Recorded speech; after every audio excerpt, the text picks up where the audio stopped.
أنجح وأضمن وأطيب عجينة سمبوسة حتجربوها وتشوفوها بالفيديو اليوم، وكمان ألذ حشوتين اللحمة والجبنة. بتمنى تتابعوا الفيديو للأخير. أهلا وسهلا فيكم بصفحة سماح كيتشن. وصفتنا لليوم هي السمبوسة. أكيد هذا الطبق محبوب الجميع يلي بيكون موجود دائما على سفرة رمضان. وأنا اليوم رح أعلمكم طريقة العجينة اللي كتير سهلة واللي ما بتاخد وقت ولا مجهود وبتفرزوها معكم لرمضان وبتضلها شهور بالفريزر ما بيصير لها أبدا أي شيء. خلينا نبدأ بالمقادير. عندي هون كاستين طحين متعدد الاستعمالات، وبنحتاج لمعلقة صغيرة ملح ومعلقتين من السمنة. طبعا إذا كانت السمنة حيواني أكيد حتكون وصفتنا أطيب بكتير، ومعلقتين نشا باودر. تمام. ورح نحتاج كمان للمي للعجن. خلونا نبدأ. أول شي حنضيف كاستين الطحين ومعلقة ملح صغيرة، وحنضيف السمنة، وحنضيف معلقتين النشا. ولتنجح عنا وصفتنا بالعجين لازم نعمل قبل ما نحط المي نبس العجينة هيك بس مع السمنة بهالطريقة لحتى ناخد أحسن نتيجة. وطبعا بعد ما بسينا العجينة حنضيف المي. هون المي عندي إياها دافية أكتر بشوي من الدافية. حنضيف بالتدريج، بنحتاج تقريبا لكاسة. حنضيف بالتدريج وندعك. هيك العجينة صارت عنا جاهزة بعد ما عجناها. شايفين ما أحلى القوام؟ كتير كتير ظريفة. هلا رح اتركها لترتاح لبين ما جهز الحشوات وغطيها بالنايلون وبرجع لها. خلونا نعمل اول حشوة يلي هي حشوة اللحمة. جبت عندي المقلاية وحطيت لها شوية زيت، وهون فارمة عندي راس بصل حبة كبيرة. حقلي البصل كتير منيح، دبله كتير منيح، بعدين بسقط اللحمة. هون دبلنا البصلة وحنضيف لحمة غنم. أنا هون عندي 300 جرام من اللحمة رح أضيفهم وقليهم معهم.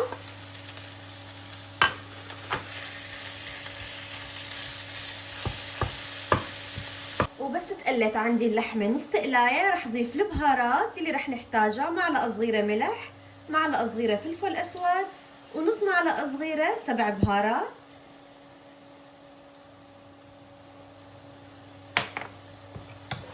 ونقلبهم كتير منيح بيعطوا نكهة طيبة كتير للحمة. استوت اللحمة عندي رح أطفي الغاز ورح أضيف بقدونس تعطي للحمة نكهة غير شكل مع الحشوة. هيك شوي بس وبنقلبهم مع بعض وبنتركهم ليبردوا. وخلونا هلا نحضر حشوة الجبنة.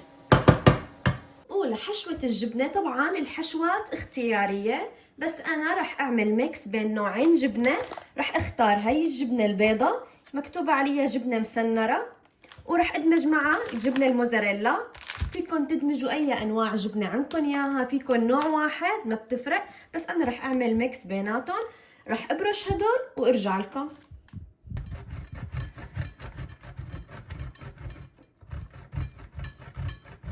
حطيت نوعين الجبنة مثل ما قلت لكم، البيضة والموزاريلا، وحضيف حبة البركة،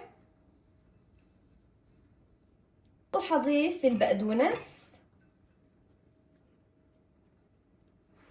وحنحركهم. وهيك الحشوة صارت عنا جاهزة، وهيك العجينة صارت عنا جاهزة. شايفين طراوتها؟ ما شاء الله غير شكل. هلأ خلينا نرق العجينة. نضيف على السطح رشة طحين ونبلش رق. هقسم العجينة لقسمين، نخلي قسم على جنب ثاني نشتغل فيه. حنمد رغيف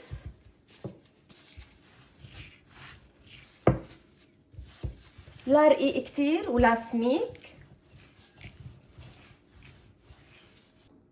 وهيك بعد ما رقينا العجينة بهالسماكة، لا رقيقة كتير ولا سميكة، حنجيب أي شي نقطع فيه. أنا عندي حجم هاي الزبدية كتير بحب حجمها، بقى رح أقطع فيها. أي شي متوفر عندكم فيكم تستخدموه.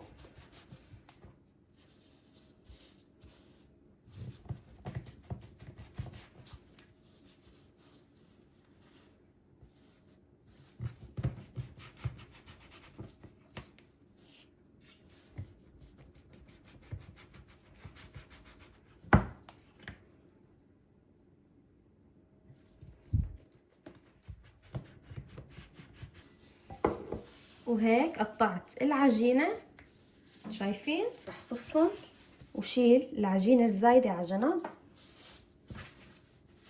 ونحشي وورجيكم طريقة لف السمبوسة. طبعا إذا عندكم قالب فيكم تستخدموا القالب. وهاي العجين صار عندي جاهز، خلونا نبدأ بالحشي. رح ناخد هيك قطعة ونحط كمية الحشوة اللي نحنا بنحبها، كتيرة قليلة، هاي الكمية بتكفي. وحنسكر هيك،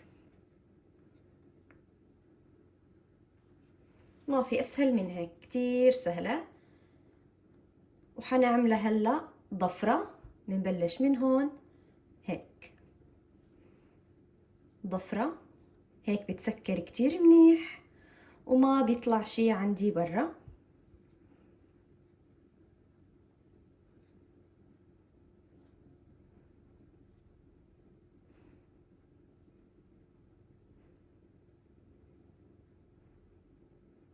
شايفين؟ ما في أحلى من هيك.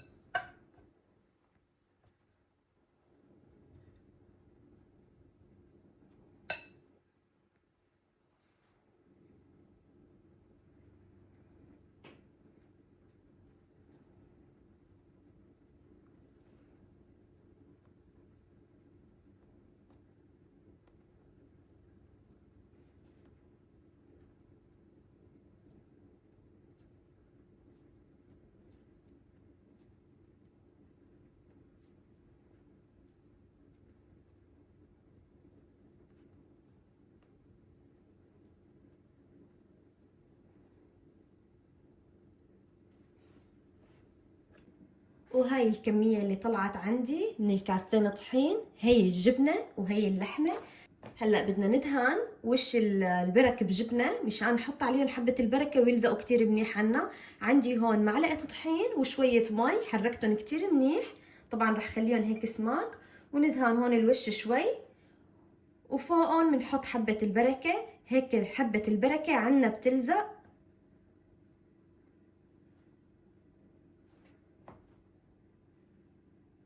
هيك بنميز بين اللحمة والجبنة. وهاي حبة البركة حنرش هيك.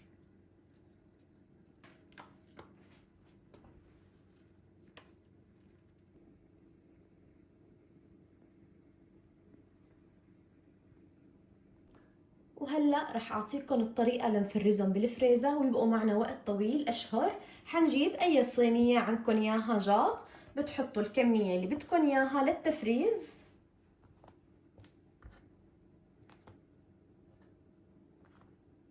انا رح فرز هاي الكميه من الجبنه، ورح احط لحمه كمان، نفرز لحمه، والباقي هلا بنقليه بهالشكل. وحنحطهم بالفريزر ليجمدوا مزبوط. بعدين بنطلعهم بنحطهم بكيس مونة وبنرجعهم على الفريزر. هلا هدول رح احطهم بالفريزر هيك بهذا الشكل. وهيك بعد ما طلعناهم من الفريزر صاروا عندي مثل الحطب. هيك لازم يكونوا مشان بس نحطهم بكيس المونة ما يلزقوا على بعض. وحنجيب الكيس ونحطهم. هاي احسن طريقة تفريز وما بصلن شيء ابدا، وبضلوا عندكم شهور. حطوا الكمية اللي بدكم اياها بقلب الكيس.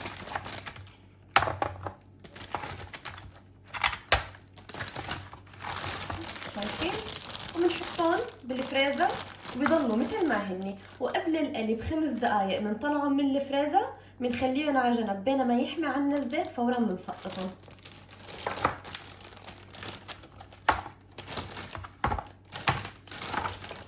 انا هون عامله كميه صغيره لوضح لكم شلون طريقه التفريز، واكيد رح اعمل كميه كبيره لرمضان وفرزها عندي بالفريزر.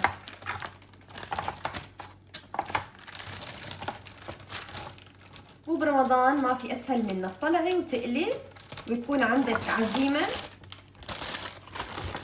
ما بتاكلي هم ابدا. هيك رح احطهم بالفريزر. وهيك زدت كميه وفيره من الزيت، وححمي الزيت كتير منيح. بعدين نقلي السمبوسه. وبعد ما حمي عندي الزيت رح نزل السمبوسه. بسم الله.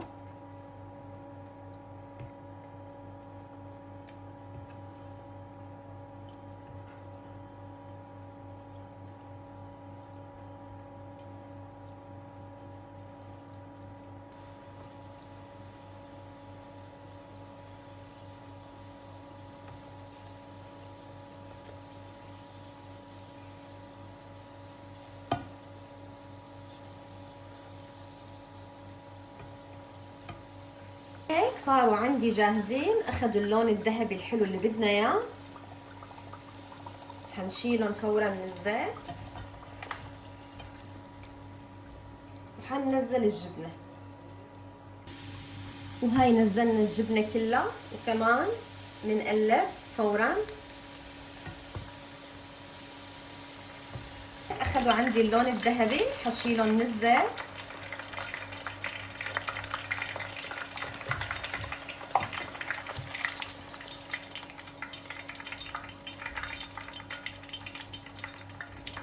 وهيك السمبوسة صارت عنا جاهزة. شايفين العجينة؟ اسمعوا القرشة ما شاء الله، غير شكل العجينة. وهي اللحمة كمان.